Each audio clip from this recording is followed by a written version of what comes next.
Sa part na to mga kanguso, nagtaka ako kung bakit tumigil yung FX na to. Yung pala, magsasakay siya. Ayan, kitang kita yung babae na sasakay. Pero hindi siya nakasakay sa likod kasi puno na. Lumipat siya dun sa kabilang side. Ang hindi niya namamalayan na mayroong mga sasakyan na dumadaan doon na lahat ay pakanan. At doon magsisimula ang isang bulaga. Pagpasok ng isang Grab rider. Ayan na, kung mapapansin nyo, ayan na yung Grab. At dito na siya babagsak. Ayun, dali. Kitang kita, binuksan yung pinto, bumagsak si Grab rider. Kawawa naman.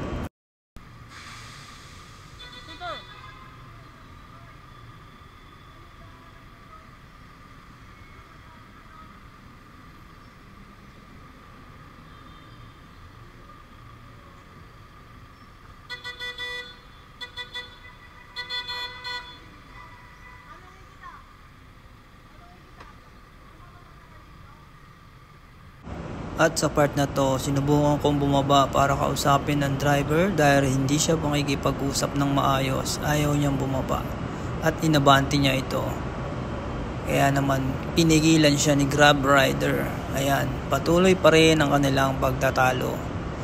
Dito sinabihan ko yung Grab rider na tawagin niya yung enforcer na nasa kanto para tulungan silang mag-ayos. Dito ay sinabihan ko ang driver na huwag magsakay sa alanganin at dahil maraming sasakyan na dumadaan.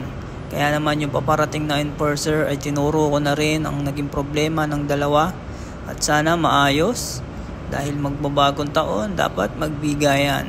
Yun. So give and take tayo mga kanguso. Advance Happy New Year sa inyo lahat. Ingat and ride safe palagi. Ito ang inyong kangusong Mike TV.